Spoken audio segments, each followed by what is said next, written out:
Abra sua Bíblia comigo em Gálatas capítulo 4, no verso 1. Gálatas 4, 1. Nós vamos ler o verso 1 e o verso 2. Aí nós vamos orar. E na sequência a gente continua a reflexão.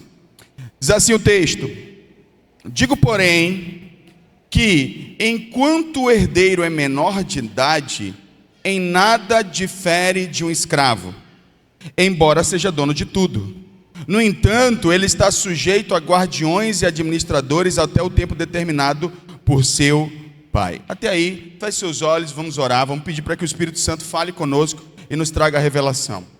Querido Espírito Santo, nós colocamos nossas vidas diante do Senhor nessa noite, pedindo ao Senhor que o Senhor nos conceda a graça de receber a revelação que o Senhor preparou para nós nessa noite.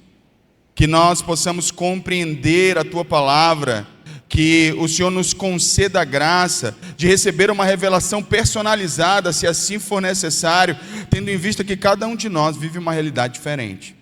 Que nessa noite o Teu Santo Espírito nos conduza a toda verdade. Em nome de Jesus, amém e amém. Bom, eu quero fazer algumas aplicações desse texto. Eu vou fazer ela no âmbito natural e também no âmbito espiritual. Então eu quero que vou falar de coisas da vida cotidiana, mas também vou aplicar na nossa vida espiritual, na nossa caminhada cristã, para que a gente possa entender. Esse texto, para mim, ele é muito interessante, porque olha só o que o texto diz. Eu quero lembrá-los, deixa eu fazer eu vou fazer a introdução da introdução aqui, para poder ficar claro. Quando nós estávamos falando sobre maturidade, a gente descobriu que um dos aspectos importantes da maturidade é porque a maturidade dá acesso à herança espiritual. Correto? Quem lembra, diga eu lembro. Maravilha. Ou seja, filhos imaturos, eles não conseguem ter acesso às promessas, às bênçãos que Deus tem prometido na palavra. Aí você pergunta assim, pastor, de que bênção o senhor está falando? De tudo. De todas as promessas bíblicas. A gente muitas vezes, e isso me faz refletir, que determinadas situações que vivemos ou deixamos de viver, elas estão diretamente atreladas à nossa imaturidade. Não é que Deus não queira nos abençoar, não é que Deus ele não nos enxergue, não é que Ele não nos ame, a gente fica milindrado, né? Não, Deus abençoa todo mundo menos a mim, mas Ele percebe que o outro é mais maduro que você, e é por isso que Ele abençoa, porque é condição bíblica. Nós estamos lendo em Gálatas 4:1 que a condição para que esse filho ele tenha acesso à herança é que ele seja maduro. Ele não pode ser menor de idade, ele não pode ser um filhinho mimado. Ele precisa ser alguém maduro, alguém com uma capacidade robusta de lidar com as bênçãos sem que estas o corrompam. Veja bem, e é interessante que ele usa o seguinte termo: digo, porém, enquanto o herdeiro é menor de idade, em nada difere do escravo. Olha que maravilha. Você não entendeu? Vou explicar para você. Veja bem, quando o apóstolo está dizendo que quando o herdeiro é menor de idade, embora ele tenha por direito, por questão de filiação, ele tem direito a toda herança, aqui nesse contexto ele só pode tomar posse quando ele amadurece. Aí eu reitero, significa dizer que determinadas coisas que nós buscamos em Deus, só viveremos quando amadurecermos. E aí ele está dizendo então, porém, que até que eu amadureça, não tem nada diferente entre um herdeiro e um escravo. E o que isso significa para nós? Significa que o processo pelo qual um escravo vai passar, um herdeiro vai passar. As lutas que as dificuldades, os processos da vida, que são inerentes a todos os seres humanos, nós teremos que passar até que a gente amadureça. Eu vou dar um exemplo bíblico para você. Você já leu lá Mateus capítulo 7, finalzinho do Sermão da Montanha. Ele está dizendo sobre os dois fundamentos, e ele fala de que um cavou até chegar na rocha, e ele alicerçasse sua casa na rocha, outro porém construiu na areia. E ele diz que no primeiro caso, vindo as ondas, as tempestades, bateram com ímpeto contra aquela casa e ela caiu. A outra condição, a casa que estava edificada na rocha, vieram as mesmas condições, temporal, tempestade, adversidades, e bateram contra aquela casa. Significa dizer que quem constrói na areia e que quem constrói na rocha passa pelas mesmas situações. Agora, o que define o que mantém uma casa em pé ou ela cai, é onde você está alicerçando a sua casa. É sobre o que você está construindo. E não é possível dizer que estamos construindo no alicerce chamado Cristo se a gente não está amadurecendo na nossa relação com Ele. Isso é impossível. Nós precisamos amadurecer. Significa dizer então que determinadas situações pelas quais algumas pessoas passam, mesmo sem Cristo, nós vamos passar porque a gente não amadurece. Vamos obter resultados. Asaf passou por isso. Asaf no Salmo ele disse: eu estou vendo o ímpio prosperar e eu estou ficando confuso com isso. Estou parafraseando. Eu estou ficando confuso, estou ficando angustiado com essa situação. Até que ele entrou na presença de Deus e ele entendeu, diz o Salmo. A gente muitas vezes está perdendo muita coisa porque a gente não amadurece. E eu vou falar de 3 coisas, eu quero falar de 3 pontos principalmente: responsabilidade, correção e o último tópico vai ser os processos. Então, o Senhor fale ao seu coração, mas antes deixa eu te fazer uma análise social sobre esse ponto. Nós vivemos uma geração que mima os seus filhos e trata os filhos. Estou fazendo uma análise social para depois fazer uma aplicação espiritual. Trata e cria os seus filhos para que eles sejam sanguessugas, ou seja, pessoas que vivem sugando, mas eles nunca contribuem com nada. Aquele filho que acorda meio-dia cansado, não faz nada dentro de casa. E para a gente está tudo bem, porque a gente acredita que está dando para ele o que a gente não teve, né? Porém, e assim, toda generalização é burra. Eu não estou dizendo que isso acontece com todo mundo, mas existe um senso comum entre nós que boa parte dos pais atuais criam seus filhos dessa maneira. Infelizmente, fazendo com que eles se distanciem daquele modelo de responsabilidade, que eles cresçam e eles possam entender que eles também têm participação ativa em todos os processos de uma família. Vocês concordam, sim ou não? Eu sei que os tempos mudaram, eu sei que não estou dizendo que a gente vai fazer as mesmas coisas que os nossos pais fizeram, porém, alguma coisa precisa ser mantida nesse ambiente urbano e altamente tecnológico que nós vivemos. Todos temos responsabilidades, mesmo que a minha responsabilidade não seja igual ao do meu pai, um filho pode pensar, mas ele tem que ter alguma, porque amadurecer sem responsabilidade não é possível, não é possível. Tem um filósofo chamado Homem-Aranha, ele disse, é o Tio Ben, disse para o Homem-Aranha: com grandes poderes vem grandes responsabilidades. Sábio esse homem. Um outro sábio é o Tiririca: quando eu tento fugir de mim mesmo, eu estou lá, não tenho para onde fugir. A gente não tem para onde correr. Muitas vezes nós estamos tentando correr das responsabilidades. Isso tem causado o quê? Infantilização. Crentes infantilizados, tudo se machuca, tudo dói, tudo ofende. E aí tem alguns pontos específicos aqui, e aí não assume responsabilidade. Assim como os pais criam seus filhos sem responsabilidade, a gente também encontra uma geração de crente que se poupa. Obviamente, muitas vezes dentro de um ambiente cristão, nós temos pastores, líderes. Eu vou já falar da responsabilidade dos pastores nesse processo, mas nós temos pastores, nós temos líderes que muitas vezes estão nos impulsionando ao crescimento diferente do que nós vivemos na casa dos nossos pais. Mas nós nos colocamos numa cultura acomodada, infantilizada, que não quer responsabilidade com nada, porque pensa que já tem responsabilidade demais e não pode se responsabilizar pelo outro. Então você não entendeu absolutamente nada de evangelho. Me desculpe dizer. Se você não entende que a cultura do reino é a cultura do nós e não do eu, você não entendeu o que é evangelho. Então nós precisamos entender que assumir responsabilidade é uma parte extremamente importante. A gente não está aqui para ser igual ao Mar Morto. Mar Morto em Israel é um mar que ele só recebe. Só recebe, só recebe, só recebe, só recebe. E ele é morto justamente por isso. O seu teor de salinidade é tão alto que ele não consegue produzir vida, porque ele só recebe. Ele não tem onde desaguar, e tem tanto crente igual um Mar Morto, irmão, que não assume responsabilidade, não deságua em nada e nem ninguém, e isso tem causado uma grande estagnação e infantilização, porque quanto menos responsabilidade, mais infantil eu me torno. Então, Nós não queremos discipulado, nós não queremos ninguém falando na nossa vida, nós não queremos ninguém dizendo para a gente o que fazer. A gente tem uma série de problemas que a gente acaba desenvolvendo. E de onde eu acho que vem esse problema? Eu estava orando ao Senhor e refletindo sobre esse assunto, e o Senhor me mostrou algumas coisas. Hoje, tá, primeiro, na forma como a gente encara a fé. O problema como a gente vê, como a gente acha que é, a gente tem a cultura à la carte. Hoje tem tanta igreja de todo gosto, para todo tipo, que se você vier num culto como esse, você não gostar, tem outro para você. Tem lá. À la carte. Deixa eu ver aqui uma cultura mais progressista. Tem. Uma mais liberal. Tem também. Uma que não pegue muito no meu pé e que não tenha discipulado. Tem. Tem todo tipo de igreja. Que atenda a todo tipo de gosto, a todo tipo de sabor. Igrejas para quem não quer compromisso. Tem.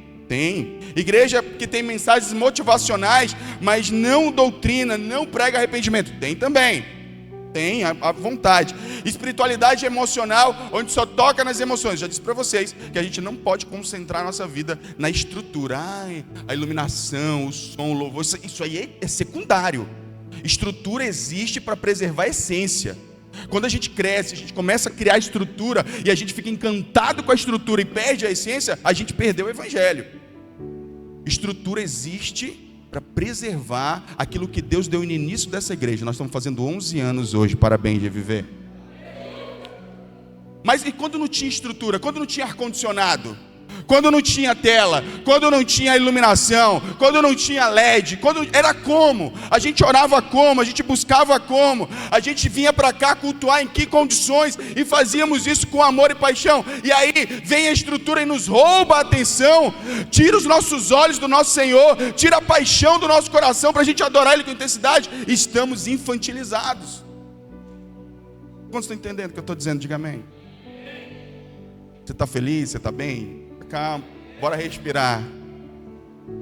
Não, a série maturidade tem mexido muito comigo, assim, irmãos, quando eu venho pregar para vocês, olha.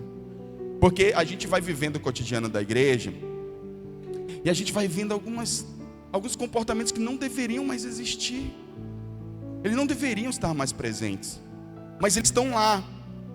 Estão lá por escolha nossa, porque nós escolhemos o tipo de evangelho que queremos viver. Aí o que vai acontecer? Eu vou começar a pregar coisas aqui que vai gerar um incômodo no teu coração. Aí você vai ter duas opções. E todas as duas são legítimas, tá? Não quero demonizar, não. Você vai dizer, não é para mim. Eu respeito, o meu papel é respeitar a sua decisão. Ou você vai dizer, cara, eu preciso mudar. Essa aí eu gosto, eu não respeito. Essa eu amaria que acontecesse. Você dissesse assim, primeiro que eu estou pregando a palavra de Deus para você, mas você não precisa acreditar em mim de primeira não. Consulta as escrituras se eu estou falando alguma mentira para você. Leia a Bíblia. Eu não sou nenhum anjo que vou trazer as coisas para você aqui. Eu vou já falar disso, que é um dos problemas. Terceirizar a sua vida espiritual para que eu te entregue tudo que você precisa. Busca o Senhor. Busque o Senhor. Porque essa é a nossa responsabilidade. Então, tem tudo isso. Entretenimento para quem não gosta de disciplina espiritual, promessas instantâneas para quem não gosta de processo. Então, tem todo tipo. Agora, o que acontece? É verdade que alguns pastores e líderes também contribuem para esse fenômeno. O que acontece? Muitos, por medo de perder membro, vai baixando o nível do evangelho. Vai baixando, vai baixando, vai baixando. Eu peço licença aos meus convidados, aos nossos convidados. É porque eu falo assim com a igreja. São ovelhas do Senhor. Eu tenho a responsabilidade de levar todos para o céu. E não vai ser passando a mão na sua costa dizendo que você faz tudo certo que eu vou conseguir fazer isso.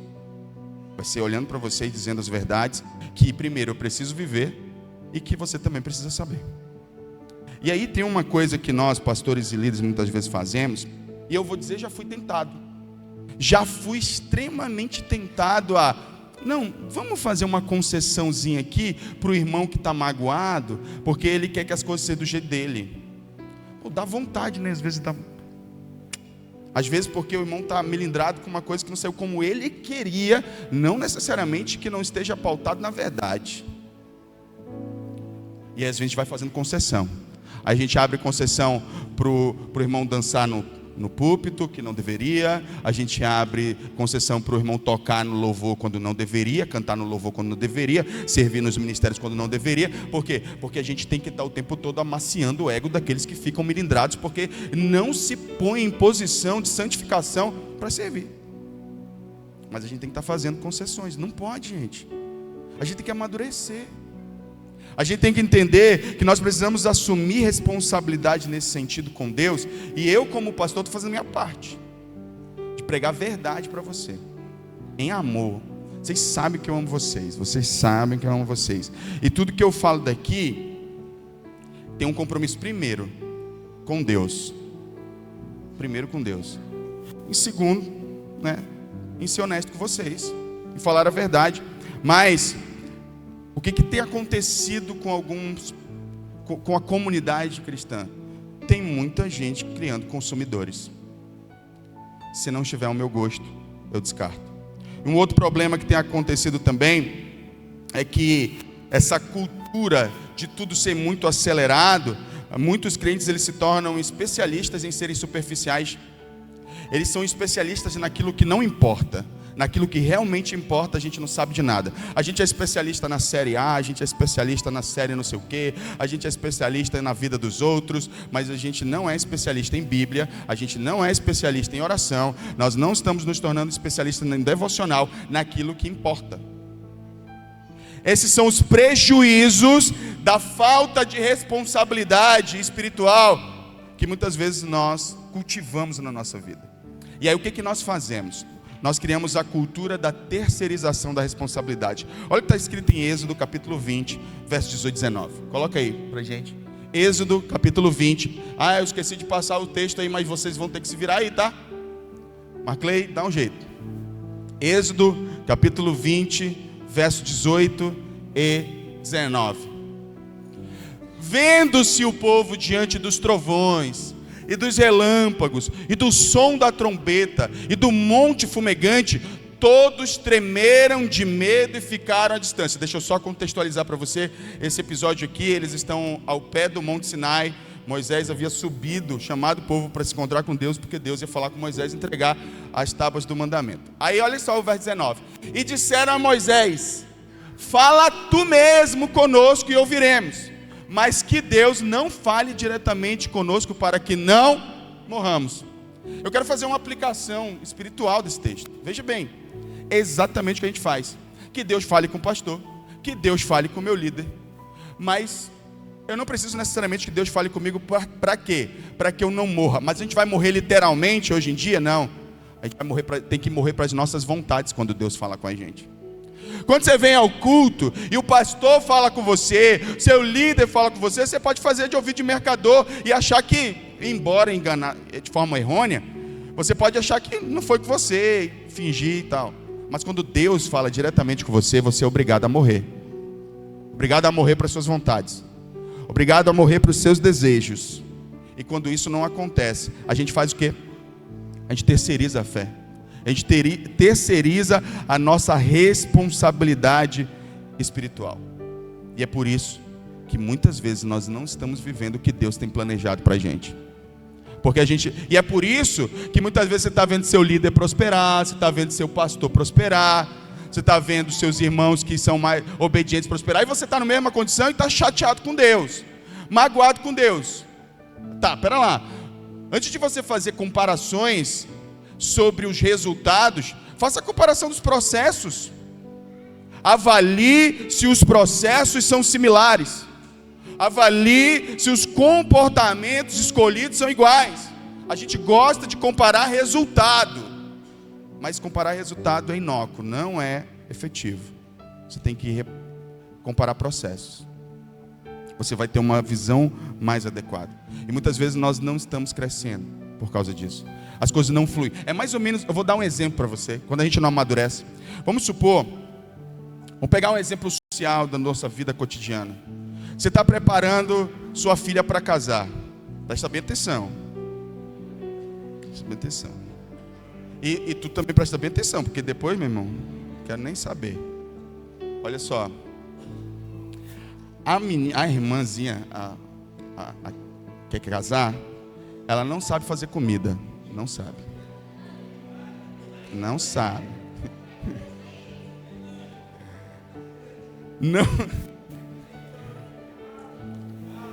Não gosta de lavar louça. Só faz comida instantânea.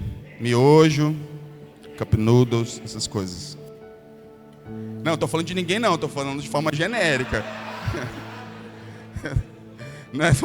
Eu não estou falando de ninguém não. Pois bem, aí, essa pessoa, mesmo que tenha ali um pai, uma mãe dizendo, faz isso, tem que fazer isso aqui, olha, isso aqui é responsabilidade, a pessoa se nega a fazer, porque na cabeça dela, ela acha que no dia que ela casar, que ela estiver no altar e que ela disser sim, vai incorporar o espírito de Provérbios 31 nela, mulher virtuosa. Uau! Casei, sou uma mulher virtuosa agora. Ô, irmão, pelo amor de Deus, isso não vai acontecer. Portanto, o que essa jovem nesse exemplo, seja ela quem for,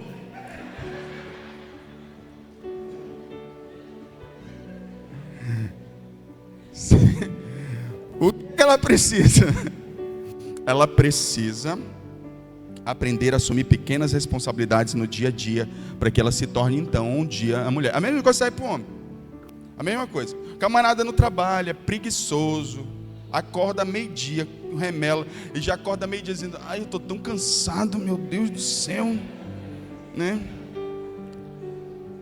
Nunca botou a mão na massa, não conserta uma tomada em casa, só joga videogame o tempo inteiro. Aí um dia ele casa, aí o espírito do homem trabalhador vai incorporar nele. Não vai, meu irmão. Não vai. Se ele não for treinado a assumir responsabilidades, a mesma coisa acontece na nossa vida com Deus, nossa vida espiritual. Muitas vezes nós temos até sonhos de fazer tal coisa para Deus. Eu quero subir no altar, eu quero dançar, eu quero cantar, eu quero pregar. Mas no dia a dia você não faz nada para amadurecer, para assumir responsabilidades que te levem à maturidade do líder que você deseja ser, do pastor, do missionário, sabe, do ministro de louvor, seja lá o que for. Você precisa assumir responsabilidades diárias, pequenas responsabilidades, que te preparem para o lugar que você realmente deseja ir. Quantos estão entendendo? Mas não, a gente foge de responsabilidade como o diabo foge da cruz. Irmãos, não tem como crescer sem assumir responsabilidade, e você não vai crescer terceirizando e dando a responsabilidade da sua vida espiritual para os outros. O que eu ouço de discípulos dizendo, eu estou mal porque meu líder não vai estar. Não, você está mal porque você não ora, você está mal porque você não lê a Bíblia, você está mal porque você não jejua, porque beleza, ter um líder que te visite é necessário, é importante, em algum nível responsabilidade dos líderes, mas manter você de pé é responsabilidade sua. Completamente sua. Você não pode terceirizar isso para ninguém.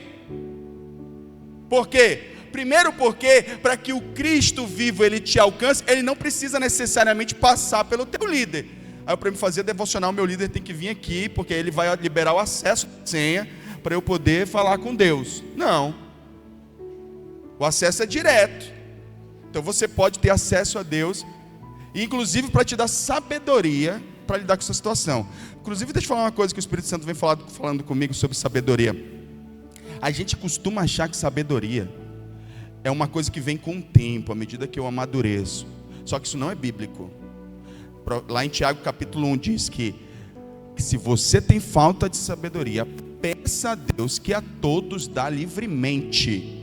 Você pode ter 15 anos, se você pedir sabedoria, Deus vai te dar sabedoria. Quer ver um exemplo de Salomão? Salomão era um jovem rei, que diante de um pedido, ele precisou pedir algo para Deus. Deus autorizou ele, e ele disse o quê? Senhor, quero sabedoria. Se tornou o cara mais sábio do mundo. Então, não justifique, muitas vezes, a sua falta de sabedoria em lidar com determinadas coisas, a sua pouca idade.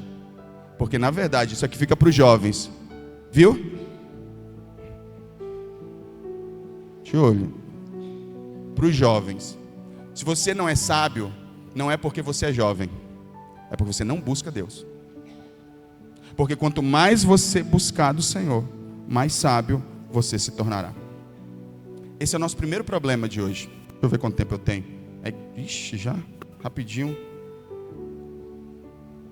Primeiro problema, nós não assumimos responsabilidade, por isso não amadurecemos. Segundo ponto, odiamos ser corrigidos. Não amadurecemos porque nós não gostamos de ser corrigidos. Somos orgulhosos demais para aceitarmos sermos corrigidos. E eu quero mostrar Hebreus capítulo 12, verso 11. Vamos considerar a questão da correção. Se algum de vocês... Não sei não. Nenhuma disciplina parece motivo de alegria no momento em que é recebida, mas sim motivo de tristeza. Mais tarde, no entanto, produz fruto de justiça e paz para aqueles que por ela foram exercitados. Olha, é inegável que inicialmente ser chamado a atenção, ser corrigido por quem quer que seja, não é motivo de alegria, não é algo que a gente goste. Também é incontestável, porém, que depois disso a Bíblia nos garante que o resultado produzido, depois de passar por esse desconforto, de ter que ouvir alguém dizer para a gente, você está errado, dependendo de como eu vou lidar com esta situação, isso vai produzir para mim um fruto bom ou não. O problema é que a maioria de nós fica empancado na vida porque não consegue ser corrigido. É inadmissível. Ativa automaticamente o modo de defesa. Não, eu acho... Não. Meu irmão, você nem pondera. Tem gente que quando eu vou conversar, que eu vou dizer para eles, irmão, acho que você... E assim, eu não estou falando de a gente ser grosseiro, mal educado. Eu estou falando de a gente fazer isso com gentileza, com amor bíblico, que a palavra nos orienta a fazer. Inclusive, eu sinto com o irmão, digo, irmão, eu acredito que você está errado aqui nessa... O irmão nem ponderou, ele nem... Sabe por que eu acho que o irmão não ponderou? Porque o tempo que eu paro de falar e o tempo que ele me responde é tão imediato que não dá tempo de ponderar. Eu mal terminei de falar, a pessoa já está negando. Tem gente que é assim, talvez o seu líder vai falar com você, ainda nem terminou, você já está negando tudo. Você nem para de maneira reflexiva, assim, peraí, deixa eu entender o que ele está dizendo aqui. Deixa eu refletir com ele sobre isso. Isso tem causado uma geração que tem baixa tolerância à frustração e que não consegue ser contrariada. E aí a gente fica com um monte de filhinhos de Deus. Filhinhos, eu sempre disse isso desde o início da mensagem. Não é que nós não sejamos filhos de Deus. Somos filhos, mas filhos infantis. Filhos que não cresceram. Aí eu quero mostrar agora 2 vídeos para vocês, rapidamente, para mostrar uma coisa para vocês.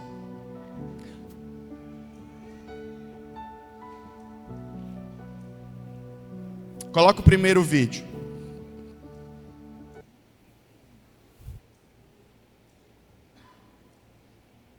Eu quero que vocês assistam isso comigo. É a cena de um pequeno filme que mostra que uma criança tinha mexido com graxa e ela vê que ela fez muita sujeira, ela começa a fazer tudo para esconder do pai dela. Tenta se limpar, só que chega um momento que ela usou todas as forças que ela tinha e ele simplesmente desiste. Desiste de tentar.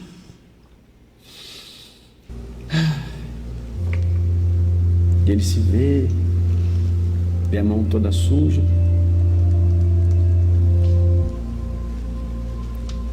Ele consegue enxergar toda a sujeira que ele começa simplesmente a chamar o pai dele. Dad! Are you okay? Ele chega e pergunta, mas tá tudo bem? Nick, Filho,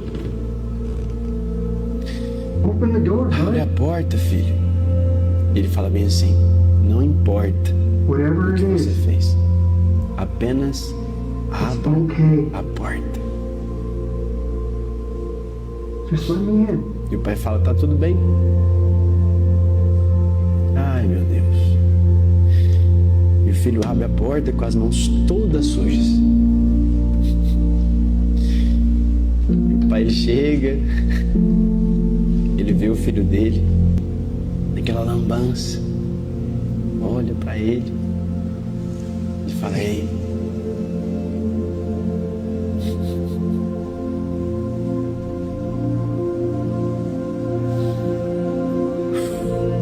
tudo bem, filho. Só abraça ele.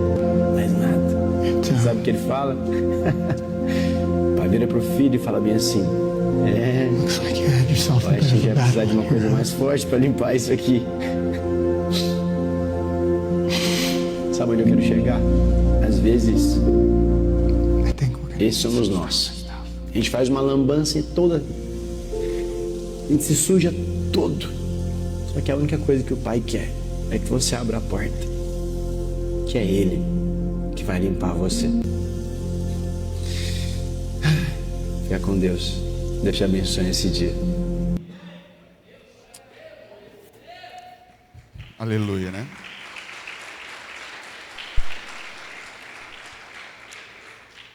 Todos nós já nos encontramos nesse lugar. A gente fez lambança na vida. E graças a Deus tivemos um pai que olhou pra gente e disse: tá tudo bem, filho. A gente vai limpar. E nós precisamos. Ele já fez isso por nós, pelo menos pela maioria de nós. Se não pela totalidade aqui. Ele já olhou para você e disse: deixa comigo.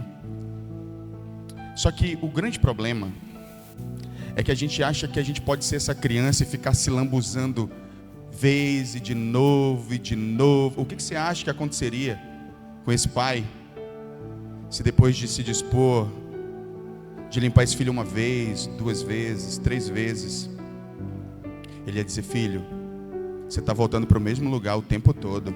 Você precisa amadurecer e entender que não pode. E aí vem um outro exemplo. E às vezes Deus então ele para de nos limpar. E ele faz isso aqui. Coloca outro vídeo.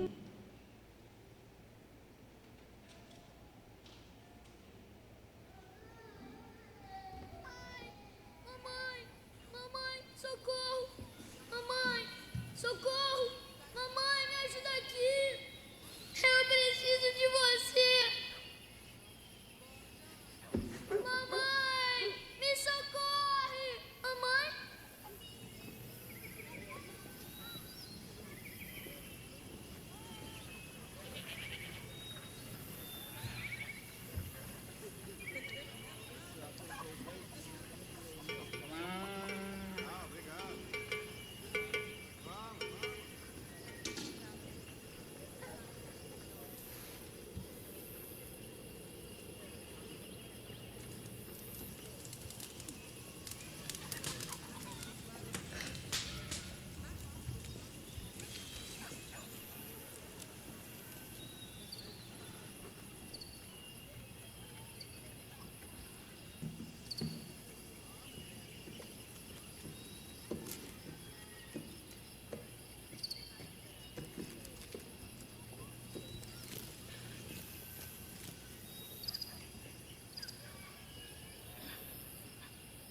Também tô te ouvindo, mamãe.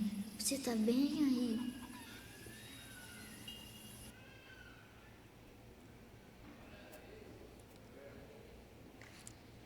A celebração foi menos eufórica agora, né?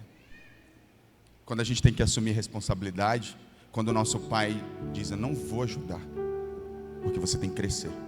Se você não sabe, esse filme é a história do Ray Charles, músico que foi muito famoso. Não sei se ele ainda é vivo, não lembro. Não, né? Morreu. E a mãe, e aí a mãe, sabendo que ele é cego, sabendo que ele vai enfrentar dificuldades na vida, quando ele cai pedindo ajuda, a mãe, o primeiro impulso é, ela diz: não, peraí, ele precisa aprender a lidar com isso. Tem horas que o pai vai abraçar, mas tem horas que ele vai deixar doer, para que você amadureça. O menino nessa cena eu acho maravilhoso, porque ele percebe assim, ele ouviu a mãe dele, estava lá, mas ele para, ele faz com que as emoções dele fiquem estabilizadas, ele começa a assumir responsabilidades, ele vai deixando, ele deixa que a sua mãe o corrija, de maneira que talvez alguns de nós ficassem ofendidos e dissesse: que tipo de mãe é a senhora que está vendo que eu preciso de ajuda e não vem me ajudar? Talvez você tenha feito esses questionamentos ultimamente para Deus. Que tipo de Deus é o Senhor que está vendo o que eu estou passando e não faz nada por mim? É porque Ele quer que você amadureça. Você não está aceitando ser corrigido por Deus, preparado por Deus. Você quer sempre ser um filhinho que se lambuza e o papai está lá para limpar. Tem tempo, cada fase da nossa vida tem um tempo designado. Está escrito em Eclesiastes, existem fases. Você não pode viver a fase na vida onde você está sempre caindo e pedindo socorro, quando você pode se levantar e assumir a responsabilidade. Você não pode ficar sempre se lambuzando e achando que Deus tem que dar solução para as coisas que você faz, quando você não quer crescer. Não dá. A responsabilidade é sua, Ele quer fazer. E quando Ele vir você fazendo, Ele vai liberar ainda mais da presença dEle sobre a tua vida. Você vai receber mais graça, mais da presença dEle, mais do Espírito Santo, mais empoderamento da parte de Deus para a sua vida, à medida que você assume responsabilidade, se deixa ser corrigido. Caso contrário, a gente vai viver a vida caindo e pedindo socorro para a mamãe, quando nós deveríamos nos levantar e tomar uma decisão. Quem é você? Qual é a sua situação? O que você tem feito? Como você tem lidado? O que acontece quando a gente resolve poupar a gente mesmo das disciplinas que Deus coloca sobre a nossa vida?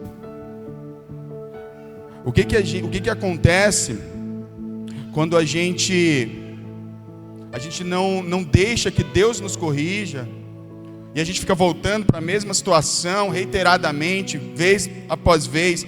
Vai acontecer que nós vamos nos tornar filhos que envergonham o seu pai. Eu volto para Romanos.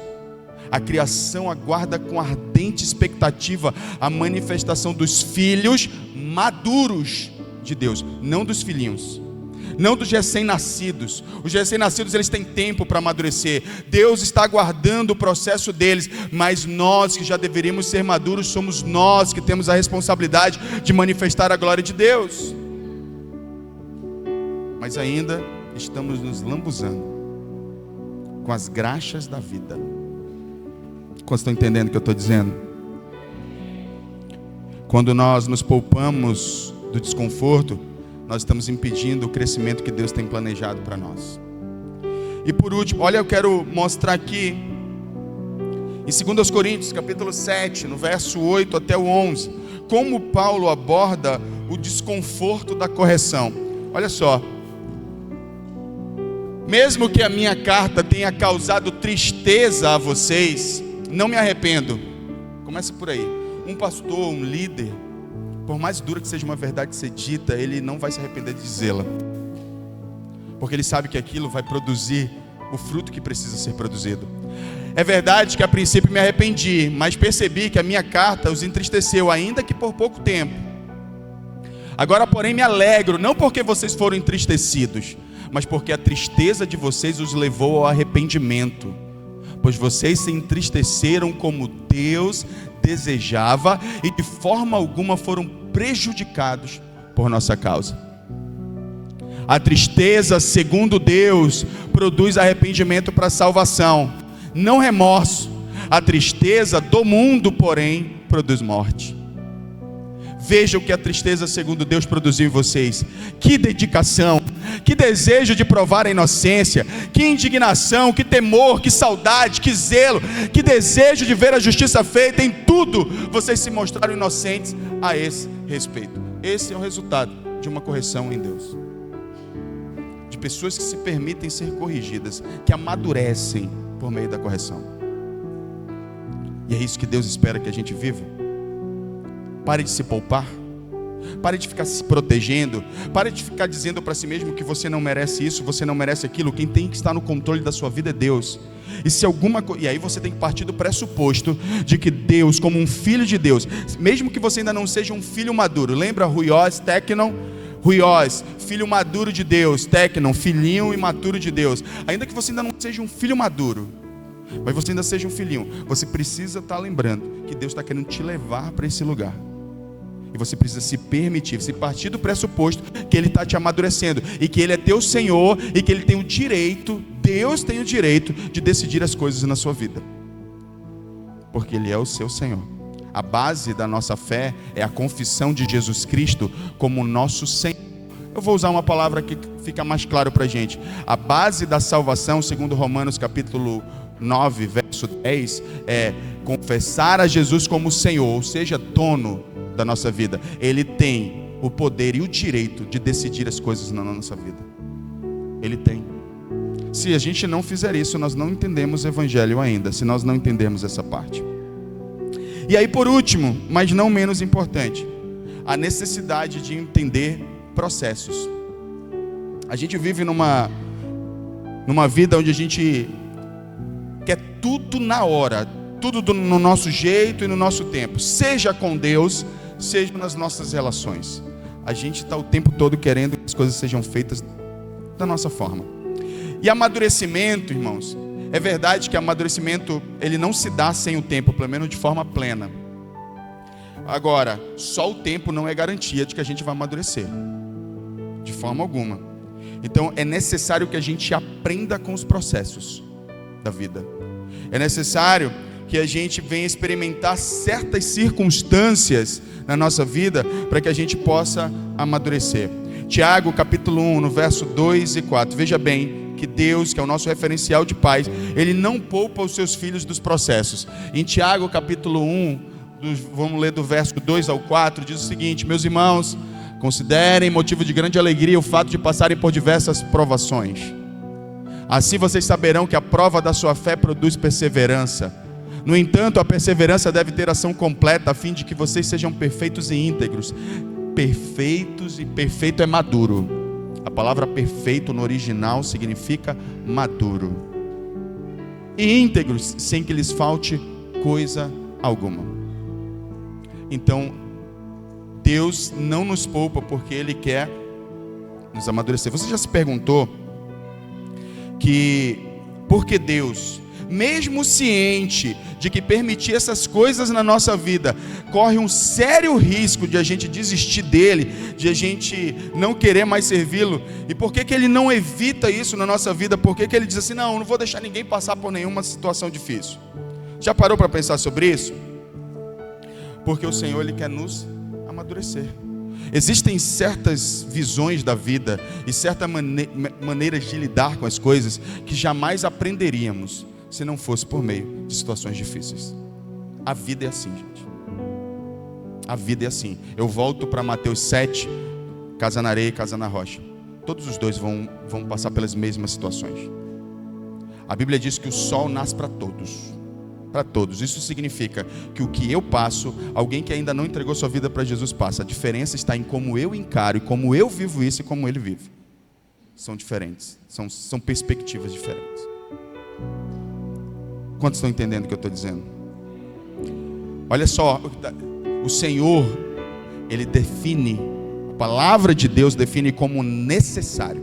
Atos capítulo 14, verso 21 e 22. Atos 14, verso 21 e 22. Estou terminando.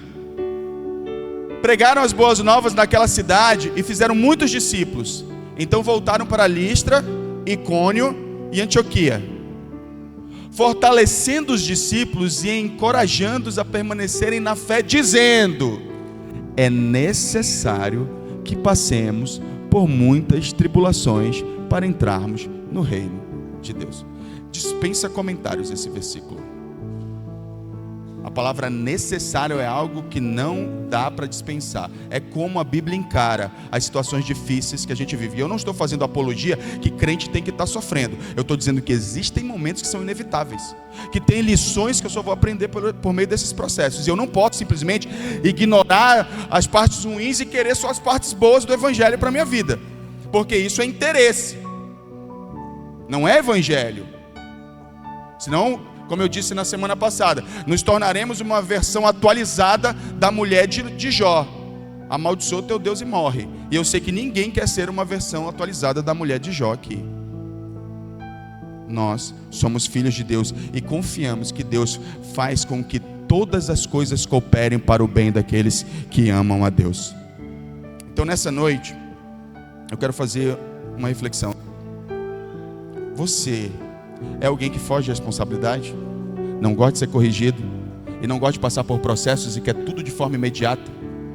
Quer tudo para agora? Se Deus diz para você, espera, você entra em crise, não quer mais, você está desistindo, o menino do louvor pode subir, tá? Ou você é alguém que diz, Senhor, a minha filha está lendo o livro O Deus que Destrói Sonhos, não é isso, né? E aí ele diz uma coisa nesse livro interessantíssima. A oração mais perigosa que um crente pode fazer é o Pai Nosso. Porque no final do Pai Nosso, seja feita a tua vontade. Essa oração tem um potencial para destruir os nossos sonhos de maneira poderosa. Viu, Marcelo? Já orou assim já? Eu acho que respondeu, porque eu já te vi chorando por aí, então acho que ele respondeu.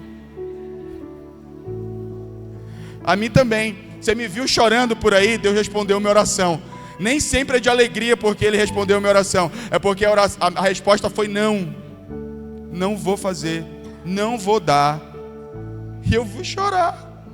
Mas a minha fé vai acabar ali porque eu só dei uma possibilidade de resposta para Deus na minha vida. Significa que eu não amadureci, que eu ainda sou um filhinho mimado. Mas se eu disser, Deus, eu lhe dou o direito de dizer não para a minha vida, para as minhas escolhas. Isso faz de você um filho maduro e isso glorifica a Deus. Fica de pé em nome de Jesus nessa noite.